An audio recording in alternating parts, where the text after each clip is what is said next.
20,000 manufacturing jobs created in just 3 years, 20,000 here in the Wolverine State.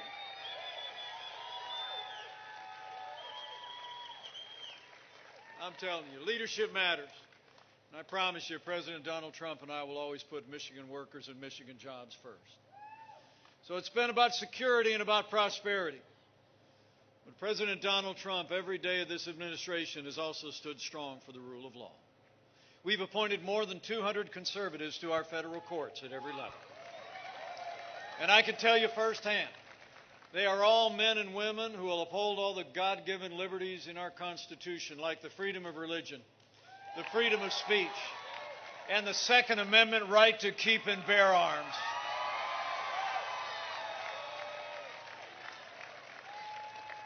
You know, last month we rightly paused as a nation to honor the life and service of the late Justice Ruth Bader Ginsburg.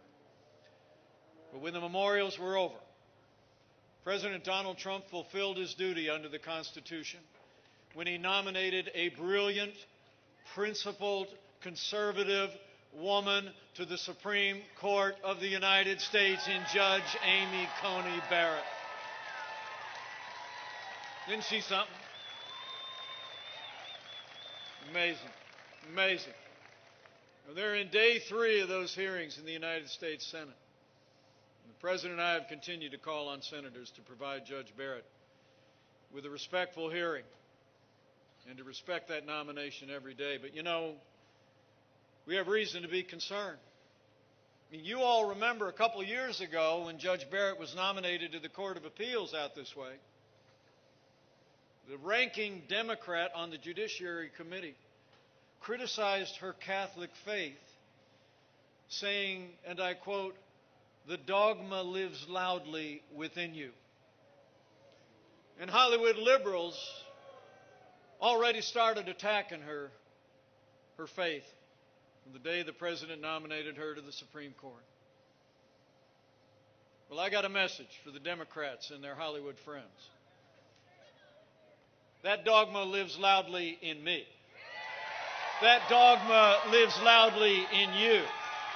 And the right to live and work and worship according to the dictates of our faith lives loudly in the Constitution of the United States of America.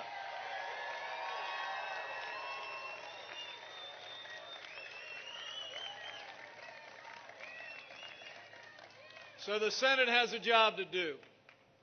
They're going about their constitutional role to advise and consent. But after they finish their work, I'll make you a prediction. Judge Amy Coney Barrett is going to be Justice Amy Coney Barrett. We're going to fill that seat on the Supreme Court of the United States.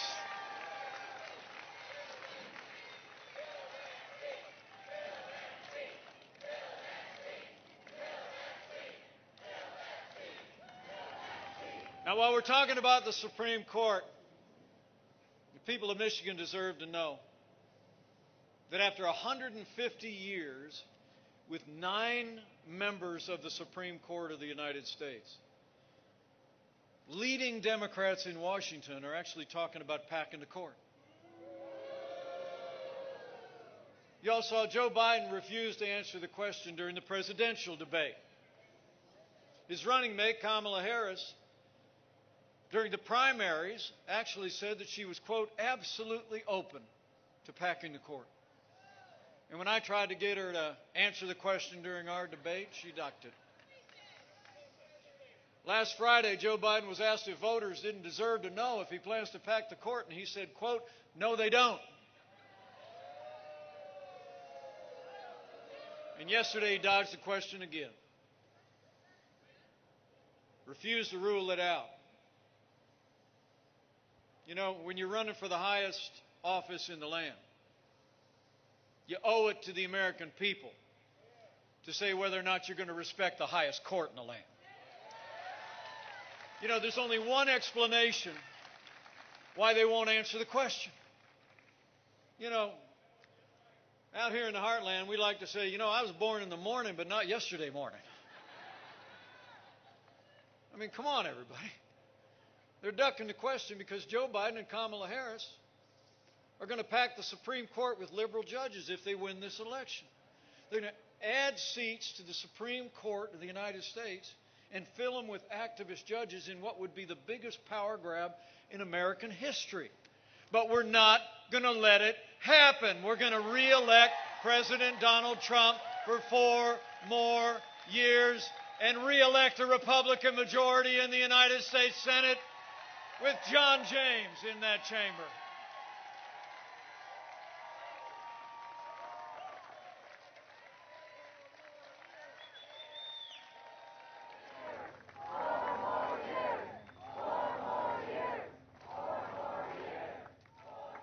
We're going to stand on the Constitution and we're going to preserve an independent judiciary.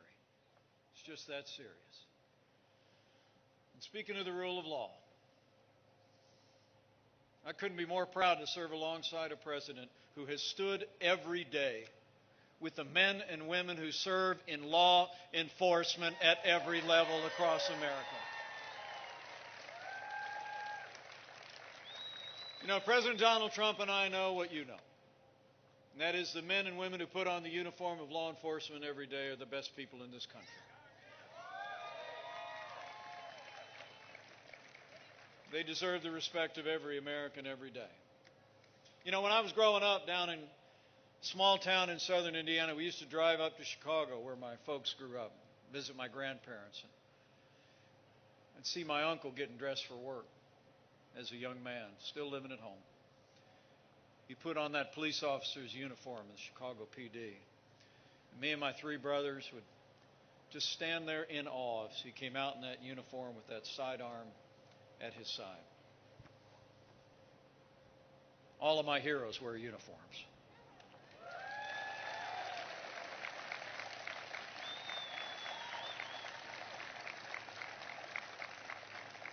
Now, we stood with law enforcement, but I want to be clear.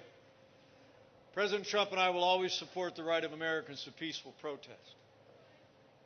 But rioting and looting is not peaceful protest. Burning businesses is not free speech. Violence against innocent civilians, the destruction of property, or violence against law enforcement will not be tolerated, and those who do these things will be prosecuted to the fullest extent of the law.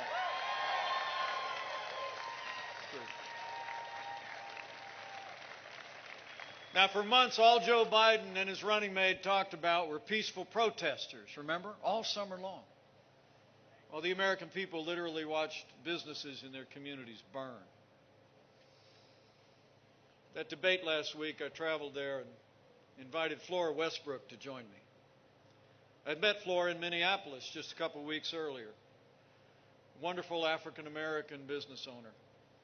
She opened a salon 35 years ago in Minneapolis. It was really kind of the heart of the community.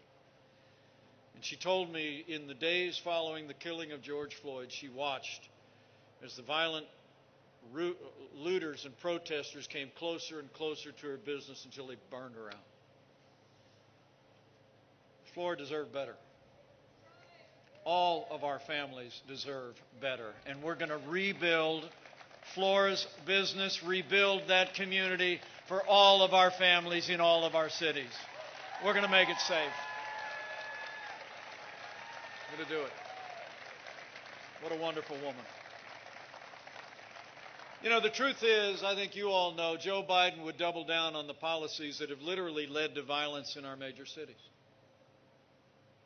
I mean, when you start to withdraw support for those who protect and serve, you only embolden those who would do harm to our families and our communities. Now, Joe Biden justifies it all by saying that he thinks America is, quote, systemically racist, and that police have, in his words, an implicit bias against minorities. When Joe Biden was asked if he'd support cutting funding to law enforcement, he said, yes, absolutely. But let me make you a promise. Under President Donald Trump, we're going to back the blue. We're not going to defund the police, not now, not ever.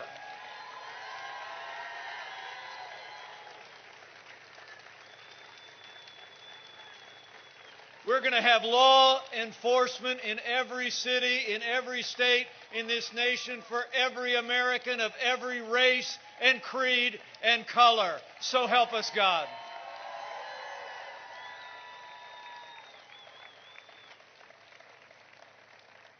You know, you all in Michigan know what we know down in the Hoosier State.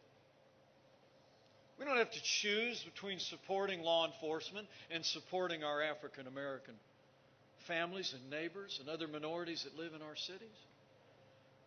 I mean, this president has done both for 3.5 years, and we're going to keep doing both for 4 more years. In our first 3.5 years, we funded 4,000 new law enforcement officers through the COPS program.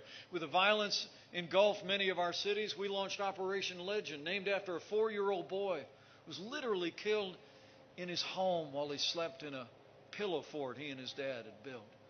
And now we've arrested more than 2,500 violent offenders in cities across the country. But as we supported law enforcement, I have to tell you how proud I am. In our first 3 years, because of the economic policies we advanced, we had the lowest unemployment ever recorded for African Americans. We had the highest funding ever for historically black colleges and universities. We passed criminal justice reform, and we have fought to give every parent in every community the right to choose where their children go to school, regardless of their income and area code.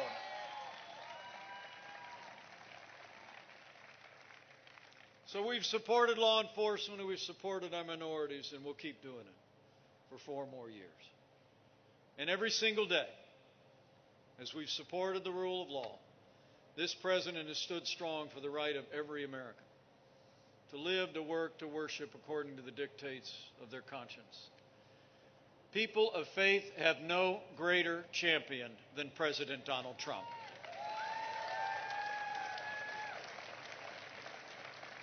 Under this administration, we restored the conscience rights of doctors, nurses, teachers, and religious charities. And President Donald Trump ended the assault on the Little Sisters of the Poor, and the Supreme Court voted 7-2 to make it permanent. I mean, think about that.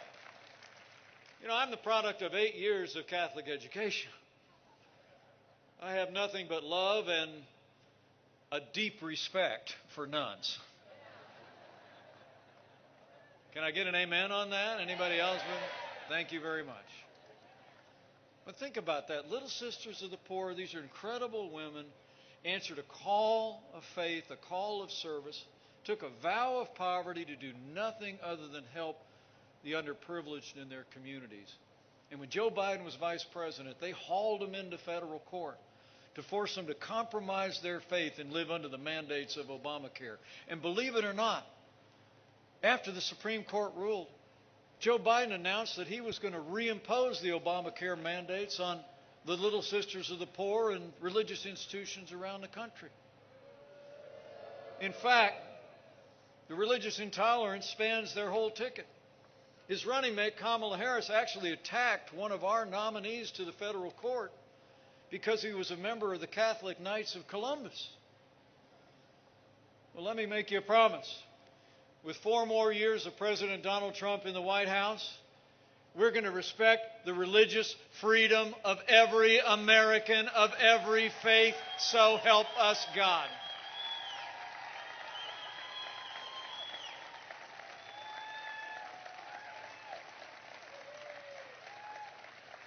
And beyond all of that, beyond our security and our prosperity and law and order and our most cherished values, I couldn't be more proud to serve alongside a president who stands without apology for the sanctity of human life.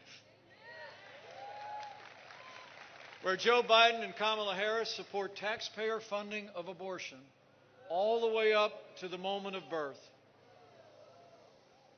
President Donald Trump has stood strong for the unborn. And President Trump is the most pro-life president in American history. It's true. So we've rebuilt our military, revived our economy, stood for law and order, liberties, and life. And let me say, none of that would have been possible without the strong and consistent support of Michigan's Republican delegation on Capitol Hill. That's why right after you send John James to the United States Senate, we need you to send Bill Huizenga, Fred Upton, John Molinar, Jack Bergman, Tim Walberg, and Peter Meyer to a new Republican majority in the House of Representatives and retire Nancy Pelosi once and for all.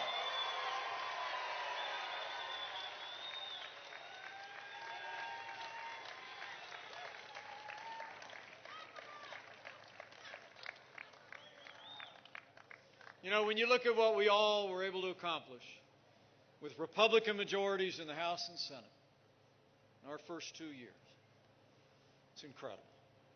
On our security, on our economy, on our constitutional foundations. There's only one way you can describe it. We made America great again.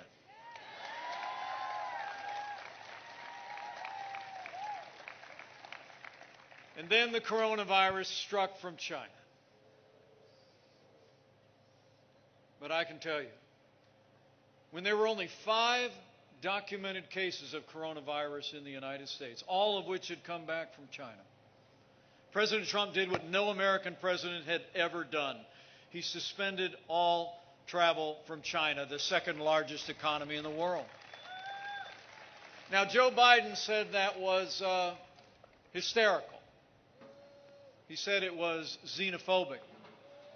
In fact, he wrote in the week before,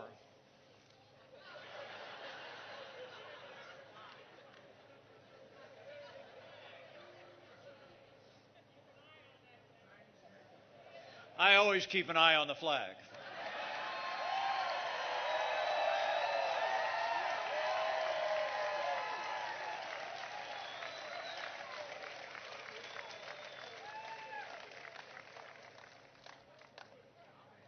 A week before the president made that decision, you all deserve to know Joe Biden said it would make things worse if he closed off travel from China.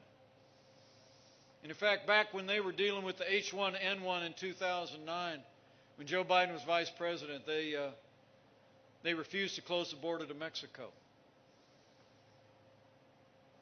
But I want to tell you firsthand, as the head of the White House Coronavirus Task Force, President Trump's action, suspending all travel from China, saved untold American lives and bought us invaluable time to stand up the greatest national mobilization since World War II.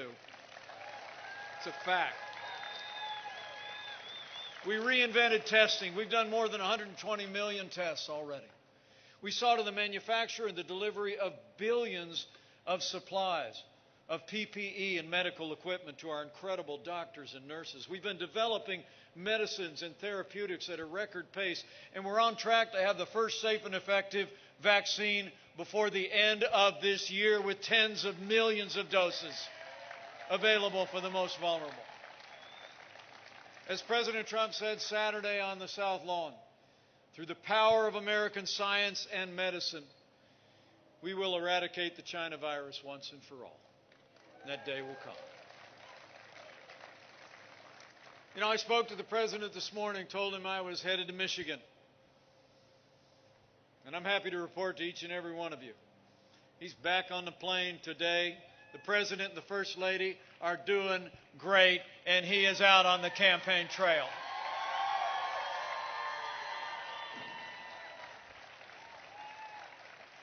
But let me just say, on behalf of the president and the first lady,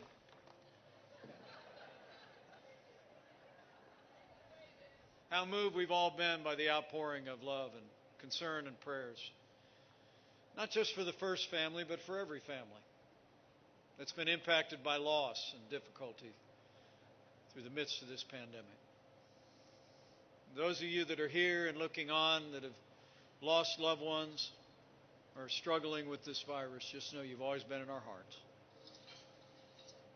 And the outpouring of concern from across the country for the President and the First Lady is really just emblematic of what the American people have been doing from day one with one another. In fact, could we just take a minute? can we just say, show how grateful we are to the doctors, the nurses, the first responders, to all of those in ministry who've come alongside families impacted by loss and hardship in the midst of this pandemic. The American people have been there for one another, and it's been truly inspiring. Thank you all.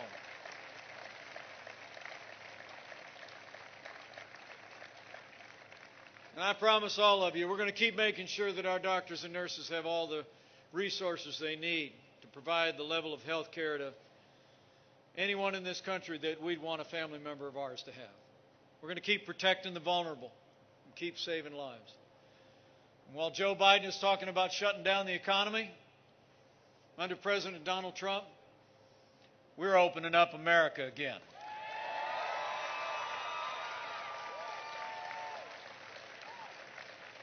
You know, in just the last 5 months, after losing 22 million jobs at the height of this pandemic because of the foundation that we poured, because of the extraordinary recovery and relief that the President secured from the Congress for families and businesses, we've already seen 11.5 million Americans go back to work, including nearly 600,000 people right here in Michigan. So we're opening up America, and we are opening up America's schools. Last week, we started distributing 100 million rapid point-of-care tests to school nurses and administrators all across America so we can get our kids back in the classroom and keep them back in school where they belong.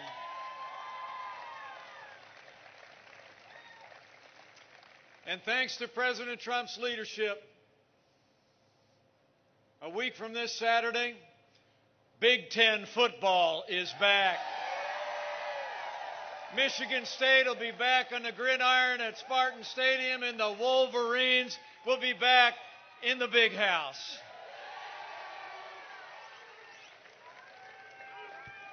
We're coming back. We're coming back. We've got a great American comeback underway. You know, the truth is we've gone through a time of testing in this last year. But in less than 3 weeks, we're going to come to a time for choosing. That's the reason why we're all here today. And I want to tell you from my heart, I think the choice in this election has never been clearer.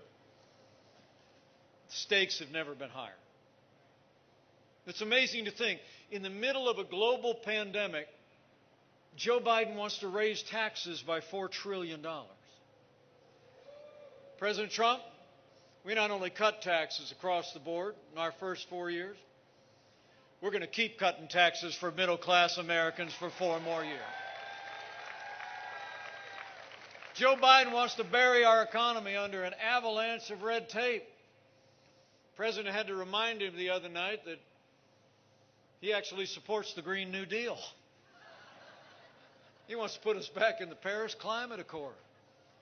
President Trump, we've been cutting red tape at a record pace, and we still have the cleanest air and land and water in history, and America is a net exporter of energy for the first time in 70 years. But when it comes to trade and jobs, the choice couldn't even be clearer. I mean, the truth is, when we took office, America was losing $500 billion a year in our trade imbalance to China. Where Joe Biden's been a cheerleader for communist China all along the way, he said that the rise of China was a positive development. President Trump put China on notice on day one. He said the era of economic surrender is over. We imposed tariffs on China to level the playing field, and we're going to stand strong until they respect American workers and respect American property.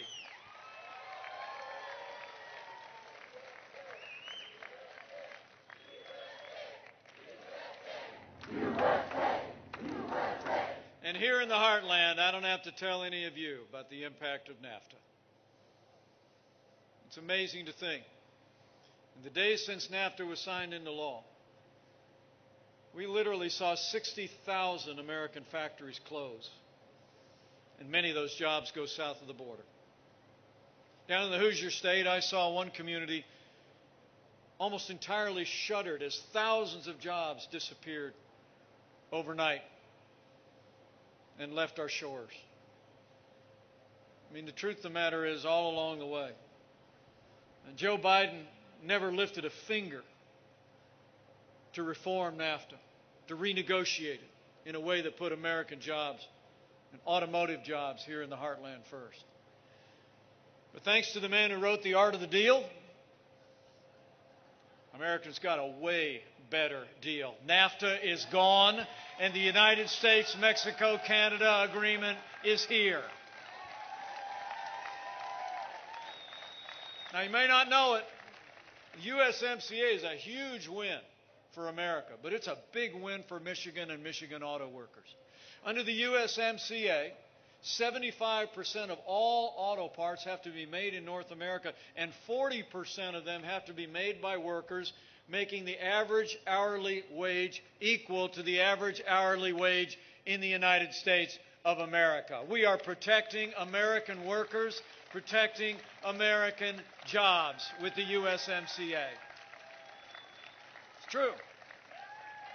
Now, the people of Michigan deserve to know, and not only did Joe Biden not lift a finger to reform it for all those years, but Joe Biden's running mate, Kamala Harris, was one of only 10 senators to vote against the USMCA. She said the USMCA didn't go far enough on climate change. The truth is, Kamala Harris put her radical environmental agenda ahead of Michigan auto workers and Michigan auto jobs. That's one more reason why Michigan needs to say no to Joe Biden and Kamala Harris and yes to 4 more years of President Donald Trump in the White House.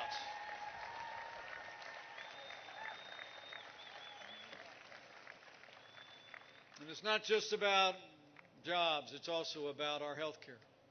You know, Joe Biden and Kamala Harris are planning a government takeover of health care. Kamala Harris was the original co-sponsor of Bernie Sanders' socialist Medicare for All. And Joe Biden added what's called a public option to Obamacare that would send America on an inevitable path towards socialized medicine. President Trump and I, we've been working to give the American people better health care. We've lowered the cost of prescription drugs across the country. We expanded Right to Try for families to have access to life-saving medicine. And we are going to have health care that protects pre-existing conditions and lowers the cost of health insurance without growing the size of government.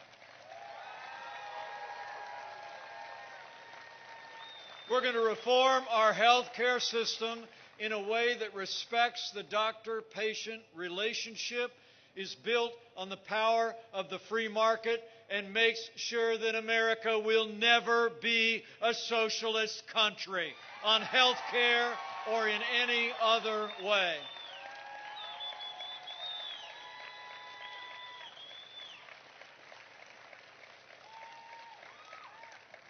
You know, the truth is, when you look at their agenda, it's clear.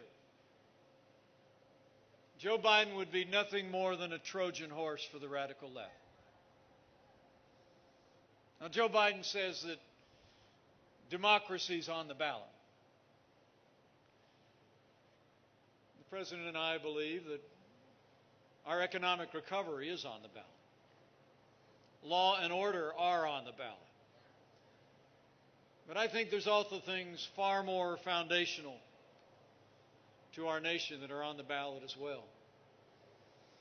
You know, in this election, I think it's not so much whether we're going to be more conservative or more liberal, whether we'll be more Republican or more Democrat, more red or more blue. I think the choice in this election is whether America remains America. It's whether we're going to chart a course based on our highest ideals of freedom, free enterprise, personal responsibility, traditional values, or whether we're going to let Joe Biden the Democratic Party and the radical left take us on a leftward path towards socialism and decline. So let me say, all of you gathered here on this blustery day in Michigan, for our freedom and all the ideals that have always made America great, we need to decide right here and right now that Joe Biden will never be President of the United States. We're going to re-elect President Donald Trump for 4 more years.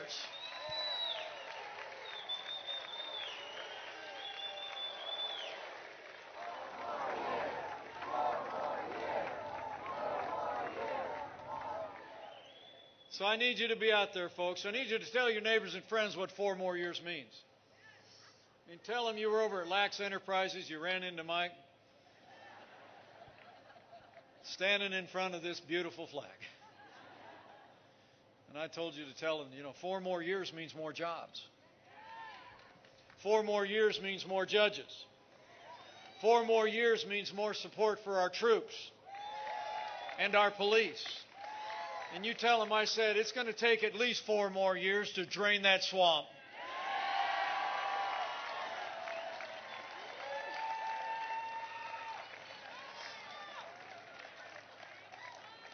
Folks, I've served alongside this president for the last 3.5 years.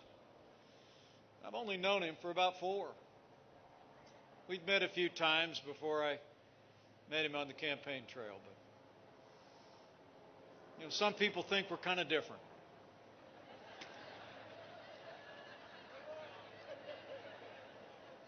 But actually, we've become very close friends. And I've served alongside him every day. And I can tell you that when the cameras are off, and the bright lights are off, there's not a day gone by that President Donald Trump hasn't gotten up and fought to keep the promises that he made to the people of Michigan. Now it's our turn to fight for him. It's on, Michigan. We need to bring it. Okay? So I got to ask you to do a couple things before I slip away. First and foremost, in the next 20 days, or on Election Day, I need you to vote, Michigan. Vote for 4 more years of President Donald Trump in the White House. I'm told early voting started on September 24th here in Michigan. If you don't have plans tomorrow, you can actually head down to the Cascade Township Clerk's office. They're open 9 to 1, 2865 Thornhills Avenue, Southeast, right here in Grand Rapids. And remember, friends don't let friends vote alone. Bring a family member, bring a neighbor, bring a coworker, and vote for 4 more years of President Donald Trump. Get it done.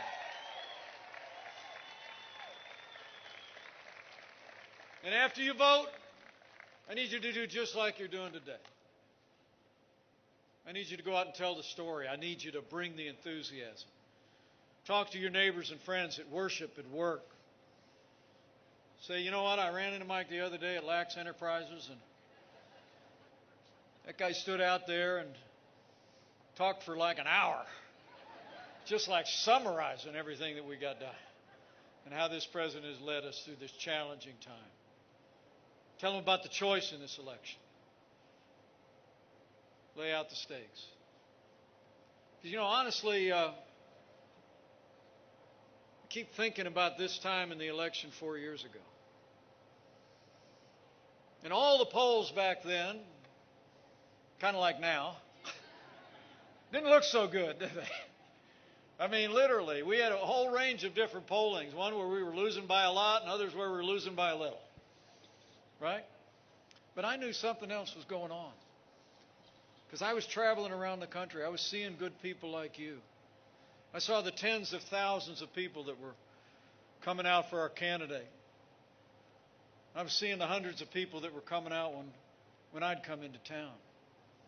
And I saw the determination on people's faces, and I knew something was happening across the country. I knew that in some real sense, the American people were turning down the sound on all the experts and the pundits and the elites, and we were just talking to one another, weren't we?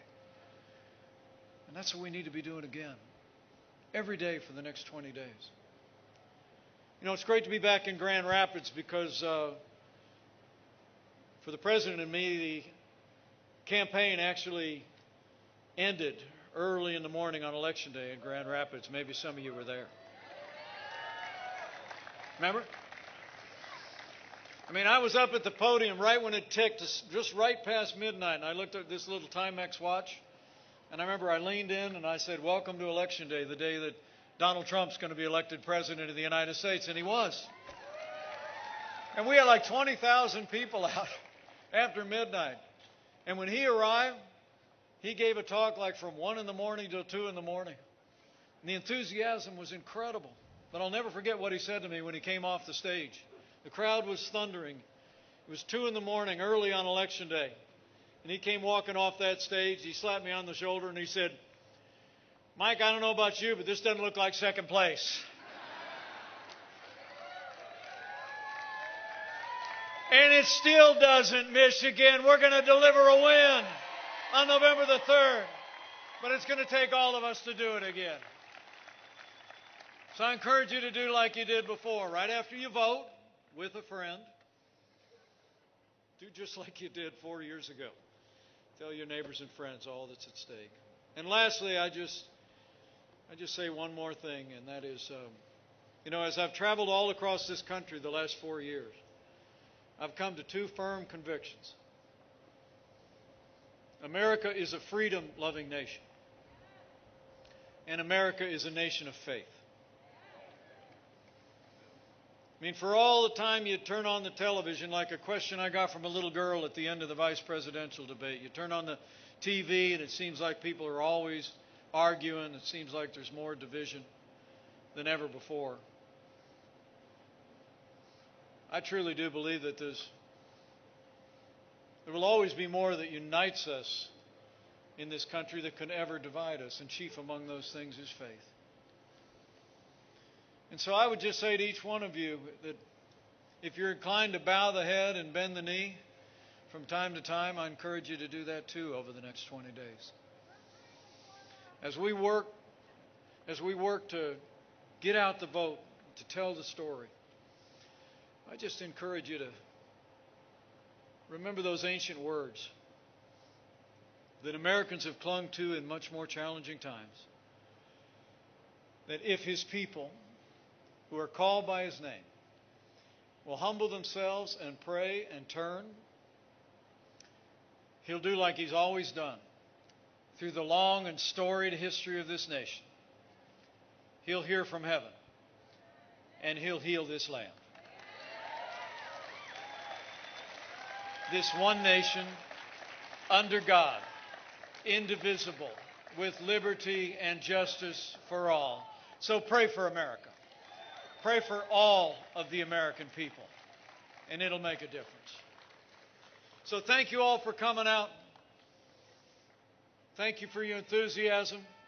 I got a plane to catch, and we're going to take this message all across America. But I leave here today with renewed confidence that if all of us do all we need to do in the next 20 days, all across the state of Michigan and all across America, come November 3rd, we're going to have a great victory. A great victory in the Wolverine State and all across America. And with your continued support and prayers, we're going to make Michigan and America more prosperous than ever before. We're going to make Michigan and America safer than ever before. And with John James in the United States Senate, with Congressman Bill Huizenga and Peter Meijer in a new Republican majority in the Congress, and with President Donald Trump in the White House for 4 more years, and with God's help, we will make America great again. Again. Thank you all very much.